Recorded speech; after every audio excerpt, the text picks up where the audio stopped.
गर्मियों के मौसम में जंगली जानवरों का इंसानी बस्तियों की ओर बढ़ना आम हो जाता है और इस बार बुल्ढाना की माड़ा कॉलोनी में एक बड़ा भालू घुस आया। ये घटना रात के समय हुई जब भालू कॉलोनी में घुस आया। गर्मियों की शुरुआत के साथ ही अब जंगली जानवर भी पानी और भोजन की तलाश में इंसानी बस्तियों की ओर रुख करने लगे हैं। बुल्ढाना जिले की माड़ा कॉलोनी में बीती रात एक बड़ा भालू घुस आया। स्थानीय नागरिकों ने शोर मचाया, फटाके फोड़े और किसी तरह उसे वापस जंगल की ओर खदेड़ दिया। हैरानी की बात यह है कि 2 दिन पहले भी इसी इलाके में एक तेंदुआ दिखाई दिया था। स्थानीय लोगों का कहना है कि माड़ा कॉलोनी की सुरक्षा दीवार अधूरी है, जिससे इन जानवरों का आना आसान हो गया है। लोगों ने प्रशासन से मांग की है कि जल्द से जल्द सुरक्षा दीवार का निर्माण पूरा किया जाए ताकि भविष्य में ऐसे खतरों से बचा जा सके।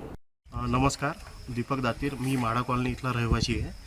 काल रात्री साधारण 8:30 ते 9च्या वेळेला जेवण झाल्यानंतर मी खाली फिरण्यासाठी आलो आणि आमच्या बी विंगमधून खाली उतरल्यानंतर मला समोर असं वाटलं की बाबा म्हैस धावते का किंवा का डुक्कर वगैरे आहे का।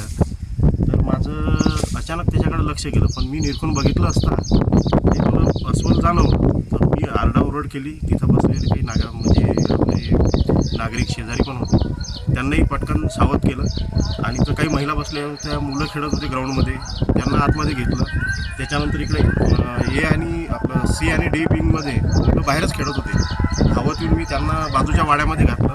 काय माझा नागरिकांना आणि आपल्या माडामधले जेवढे पण आपले राहणारे इथले आपले नागरिक आहेत यांनी एक सावधगिरी बाळगावी अशी माझी सगळ्यांना विनंती आहे। आणि ते वन्यजीव आहे ते पाण्याच्या शोधामध्ये, अन्नाच्या शोधामध्ये ते वरती येणारच आहेत। ते अन्नाच्या शोधामध्ये, पाण्याच्या शोधामध्ये वरती येणारच आहे। शेवटी आपण त्यांच्या दाराजवळ येऊन बसलेलो आहे।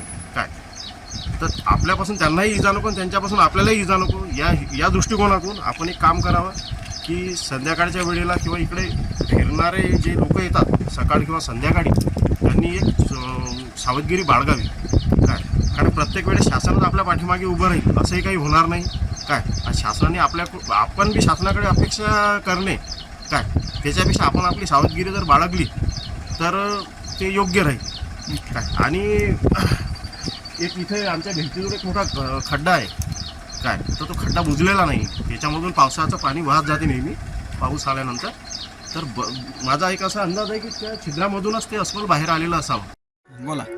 अमरावती गृहनिर्माण व क्षेत्रविकास मंडळ अंतर्गत बुलढाणा म्हाडा कॉलनीमध्ये अनेकदा अस्वल, रानडुक्कर, बिबट्या यासारखे हिंस्र प्राण्यांचा प्रवेश होतो। या ठिकाणी या परिसराला एकाच बाजूने भिंत आहे।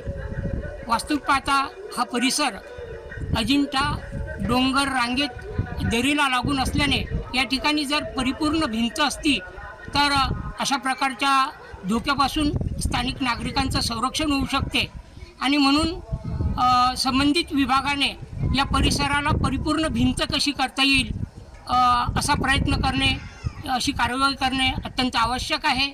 आणि स्थानिक नागरिकांनी विशेषतः आपल्या मुलांकडे लक्ष देण्याची गरज आहे, कारण आपलं संरक्षण हे आपल्या हाती आहे। तेव्हा नागरिकांनी आपल्या मुलांचं आपलं संरक्षण करण्यासाठी खबरदारी घेणे अत्यंत आवश्यक वाटते।